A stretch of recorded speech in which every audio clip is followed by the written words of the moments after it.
E aí pessoal, estamos aí de volta com mais um Formiga na Tela. Dessa vez a gente vai falar sobre filmes sobre música que não são musicais. Mais uma vez estamos aqui com Daniel Fontana e contamos com a ilustríssima presença de Wanderson Santos, mais uma vez no Mundo Blá, é isso aí, aqui pessoal, com a gente para contribuir. É um prazer.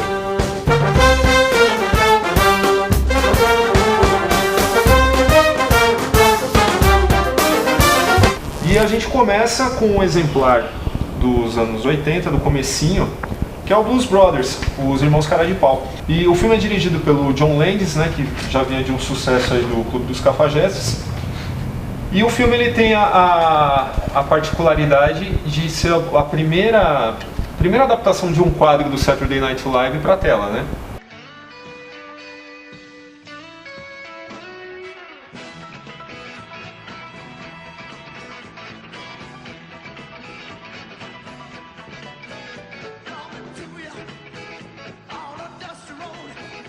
E são dois irmãos que cantam blues, né? O título já tá falando, né? Já entrega. Blues Brothers. Tem aquela... E são cara de pau, né? São caras de pau, também. Exatamente. E aí tem a historinha básica, né, do filme, é que o orfanato em que eles cresceram vai ser fechado, eles precisam arrumar dinheiro para evitar que isso aconteça e resolvem fazer um show.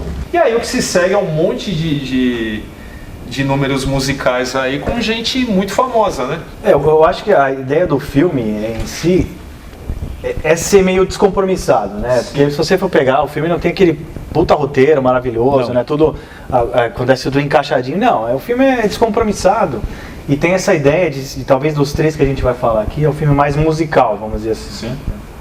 E ele tem essa ideia de ser um pouco mais pro lado de pender um pouco mais pro lado da comédia, até por ser, como você falou, né, de um quadro do Saturday Night Live.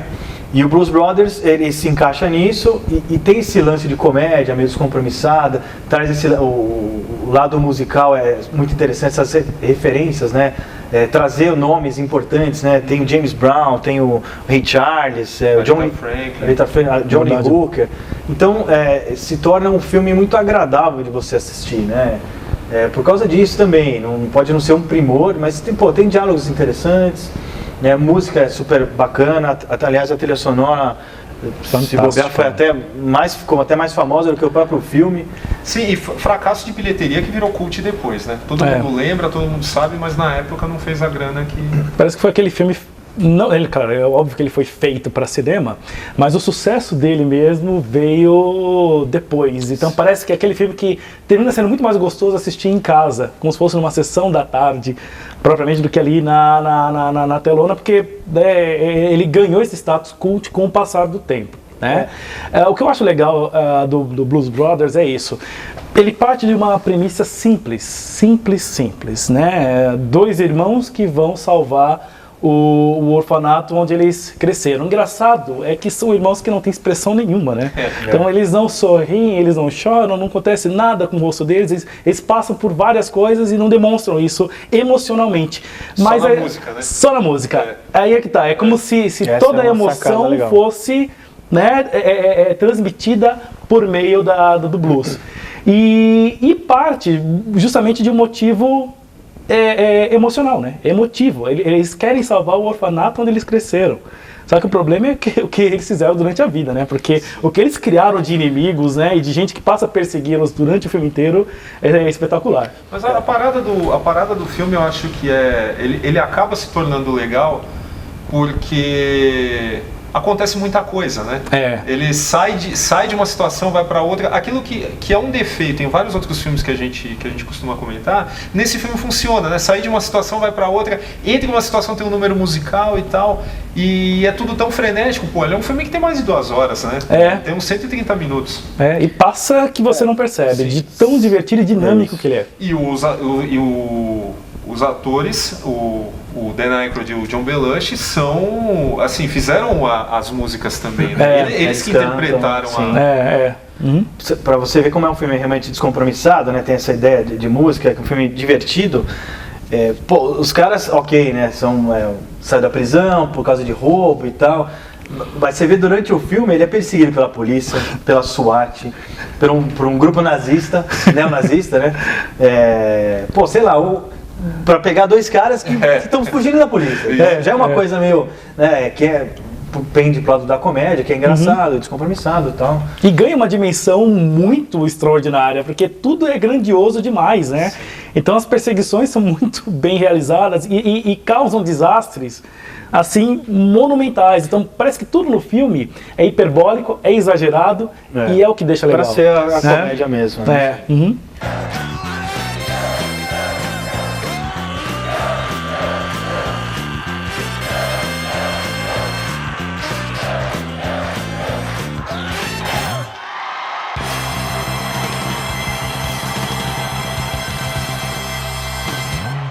Bom, falamos de Blues Brothers, agora um outro exemplo bem bacana, né, musical, né, talvez bem menos estilo musical como é o Blues Brothers, foi o Quase Famosos, né, feito em 2001 pelo Cameron Crowe, que eu particularmente gosto bastante desse filme, eu acho muito interessante. Primeiro que parte com uma autobiografia do diretor, né, então conta a história, né, de um garoto, né, acho que tem uns 15 anos, né, um aspirante a jornalista, que na época dos anos 70, né, ele consegue aí, né, trabalhar para Rolling Stone, que é o sonho de todo moleque, principalmente nessa época onde o rock era muito forte.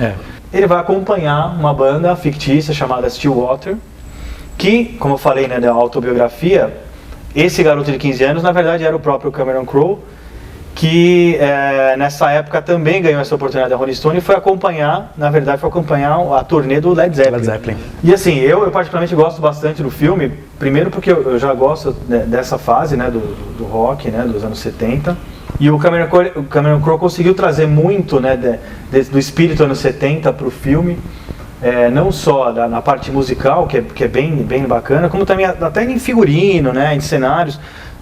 O filme é muito rico nisso, né? E a criação também dos personagens, os personagens do filme são muito bacanas, né? Então você tem aí ele, né, que seria o adolescente de 15 anos. Você tem o Philip Seymour Hoffman, né, que faz um papel genial no filme, que ele é um crítico de música, né? O crítico que está, como a época é mais ou menos 73, 74, já está numa época que o Beatles já acabou, muito do rock, já se falava que o rock acabou e tal, e os críticos eram mais, tinham críticas mais ferrenhas nessa época, e ele faz essa parte, né, ele diz que o rock acabou e tal, você tem que ser impiedoso quando ele que dá uns toques, né, pro adolescente lá. Mais uma vez aí a trilha sonora pesa muito, né, a década de 70 é uma década muito rica para o rock. A gente, com o olhar de hoje, né, olhando para a década de 70, percebe que é uma época muito rica. Talvez, naquela época, a galera não tivesse tão antenada para isso, justamente porque os Beatles tinham acabado, né? Então, o rock ele já não era visto mais como algo tão grandioso, tão bacana assim, né? Mas estar no meio do rock era muito legal, né? Então, se de repente você, como um crítico ou como um eventual ouvinte, talvez não fosse tão bacana, mas estar nos bastidores era muito legal. E eu acho que o Cameron Crowe ele resgata isso porque ele passou por isso, né? Então ele traz isso pro filme de uma maneira que você, como espectador, está acompanhando aquele cara ali, você está acompanhando o que é o bastidor, o que é estar, né, numa turnê com uma banda na década de 70, numa época muito louca mesmo do rock. Né? Faz diferença você gostar de rock, né? Gostar principalmente do rock dessa época, né? Para entrar no espírito do filme, né? De resto, assim, a gente tem vários personagens assim que são até meio, assim, não digo previsíveis, tá? Mas existe aquele estigma, né, do negócio do excesso, Aí é que tá. É que a gente não tava lá pra saber como é que era, né? De repente era daquele jeito mesmo e o cara tá fazendo um retrato fiel do negócio, né? É que hoje, com o distanciamento histórico, a gente olha aquilo, a gente já espera que tenha, sei lá, tem a diva, o cara que age como diva, tem tiete, tem group, tem etc. E isso é tudo que tá no filme. Então eu acho que faz uma diferença grande pro público desse filme é gostar ou não de rock, né? Se você não gosta, é capaz de você não ver nada do que a gente tá falando aqui, né? Porque ele consegue juntar esses elementos, né? Você falou dos personagens, então ele tem as grupos, né? Tem é interessante a relação que ele faz. Você falou de gostar do rock, né? Porque a banda que o garoto acompanha, né? Você tem o conflito de egos, né? Que é o vocalista e o guitarrista. Isso acontecia muito na época. Então você tem o Rolling Stones, tem o Mick Jagger e o Keith Richards e vários outros. Era sempre o ego, guitarrista e vocalista, né? E isso acontece também lá. Então ele traz para o cinema esses conflitos que são muito bacanas. E o filme, na verdade, é um feel good movie, né? Você termina, você se sente bem no filme, né? Traz um clima bacana pro filme e é legal de ser assistido. Eu lembro muito daquela cena do Tiny Dancer, do Elton John, eles estão no ônibus, eles acabaram de ter uma puta de uma briga. E aí, quando toca Tiny Dancer, ninguém tá se falando, toca Tiny Dancer, um começa a puxar, começa a cantar, e você vê o que é, né? O que é a magia da música, o que ela pode provocar nos personagens ali, né? Então ela tem essa importância fundamental para a narrativa também, né? Mesmo não sendo ali um diálogo com o musical realmente, tradicional. Essa cena é bem interessante, bem bacana. E como não só como eu falo de gostar de música, a criação dessas cenas que o diretor faz são bem legais. Não só essa, como a cena do avião também, né? Que até ficou clássica, né? Que o avião tá com a banda lá, tá quase caindo, aí todo mundo decide, já que vão morrer mesmo, aí cada um começa a soltar um podre de cada um. Eu peguei a sua mulher, não sei o quê. Aí o último que vai falar, que é o mais retraído, que é o baterista, aí fala assim, eu sou gay. Na hora que ele fala isso, o avião... a turbulência passa.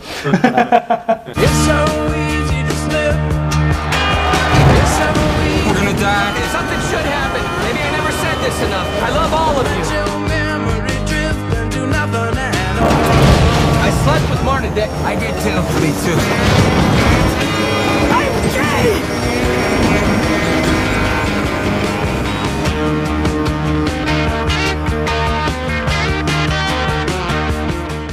E agora o terceiro filme dessa seleção é Whiplash, Em Busca da Perfeição. Um filme mais recente, né, lançado agora no ano de 2015 nos nossos cinemas, mas produzido em 2014, e conta a história de um jovem baterista que ingressa numa conceituada escola de música.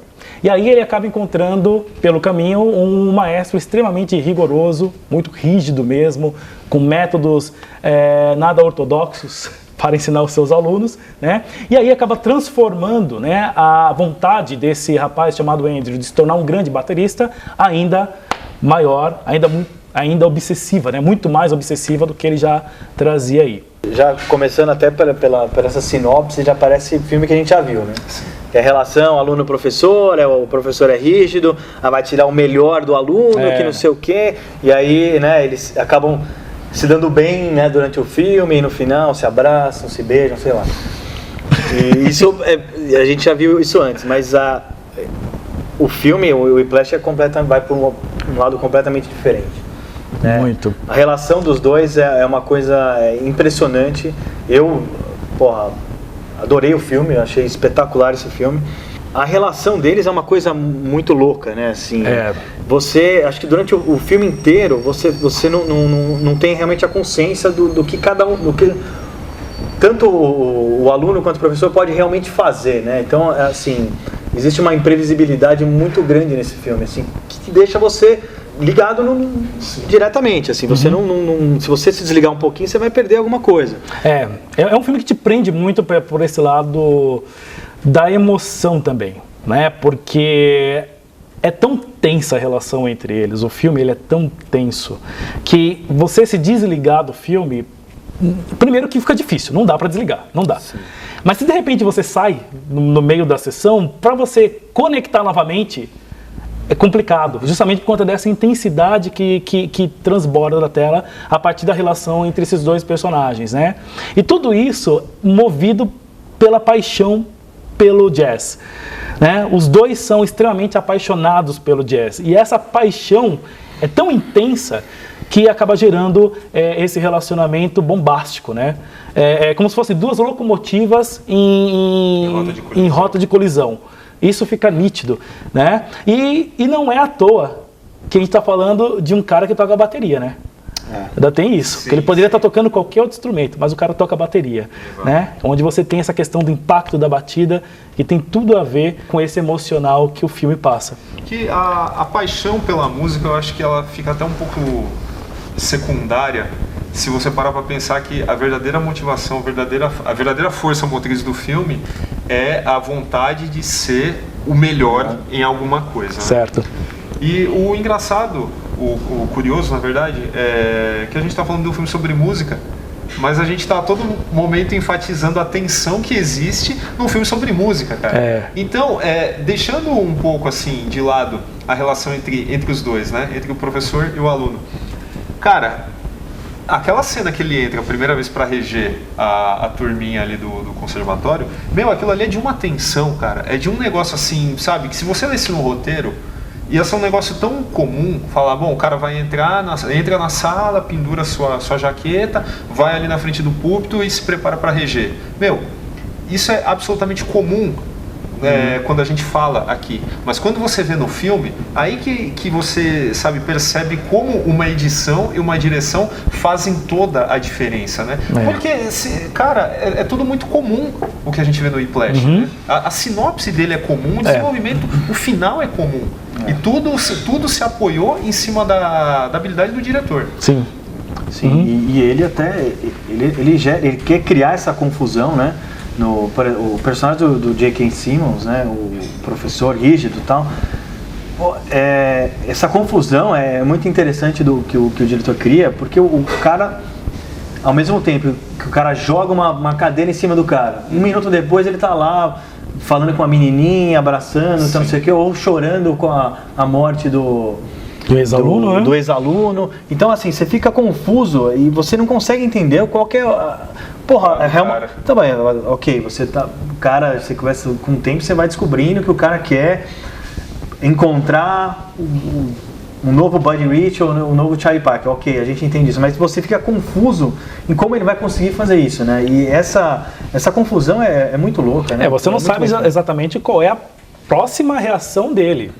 É isso que é engraçado, porque logo na primeira que o menino tá tocando a bateria, ele fica lá, né? It's not my tempo, but it's not my tempo. Você fala, tá, tudo bem. Not quite my tempo, né? Você fica falando, ok, tá legal, não tá chegando no tempo, mas ele tá sendo tão gentil, né? E aí ele tá ouvindo a música, parece que ele tá gostando, do nada voa uma cadeira. Você fala, porra, o que tá acontecendo aí?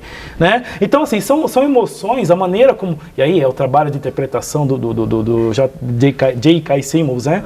Que é espetacular, cara. E aí você realmente não sabe o que esperar desse personagem, justamente porque as reações dele, não importa se é o sentimento de tristeza pela morte, ou se é a raiva pelo cara não estar conseguindo acompanhá-lo, tudo isso vai vir de uma maneira grande, né?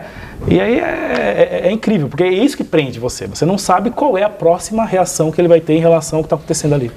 Legal também falar que não só a interpretação dele, né? Não só o personagem do professor, como do aluno também. Você também fica um pouco confuso nessas reações. Então, tanto é que, o primeiro momento ele tá afim de uma menina, depois, no momento seguinte, um tempo depois, ele já quer largar a menina, porque ele quer seguir o rumo lá de ser o mais perfeito possível baterista de jazz. Então, assim, ele também é um pouquinho, né... Imprevisível. Menos, sim, assim, mas é um pouco. A gente entende que o cara gosta da menina, ok, mas ele já tira a menina no primeiro encontro. Né? Tem isso. Tem uma outra coisa. A gente tem, pelo menos pra mim, a gente tem um panorama completo, geral, do personagem do Andrew aqui, coisa que a gente não tem do professor. Por que eu falo isso? Porque o filme todo a gente tem o Andrew presente. É como se fosse a Nina no Cisne Negro. Você não tem cenas com ele ausente. Então tudo que está acontecendo a gente está vendo pela visão dele. Então isso gera uma identificação, uma aproximação maior com ele, né? Certo. Agora já com a nossa confusão com relação ao personagem do J.K. Simmons é a mesma dele, né? Exatamente.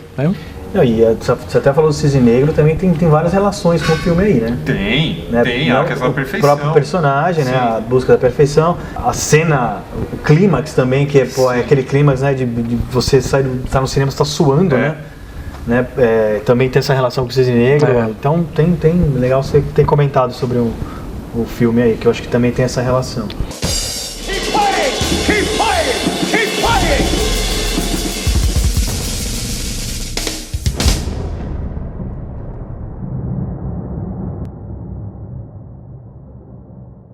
Bom, galera, valeu.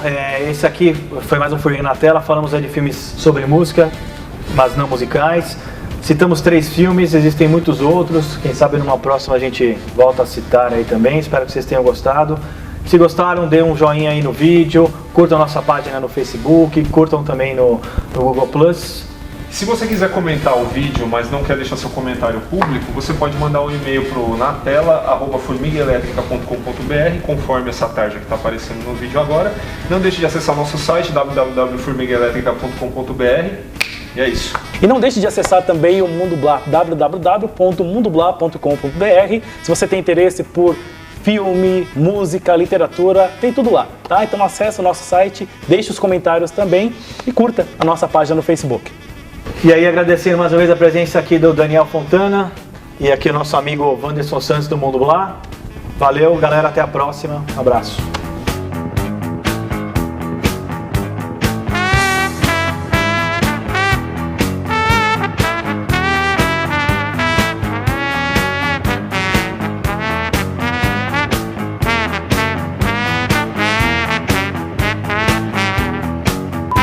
E queria agradecer aí, né? Não agradecer porra nenhuma. Né? Aqui embaixo tá o... Não tá. Vai estar. Não, o Daniel vai falar essa parte. Né? E aí, pessoal, tudo certo? Beleza? Estamos aí de volta aí com mais... Não, beleza? Não, que idiota isso. Chuchu, beleza? Fez, beleza?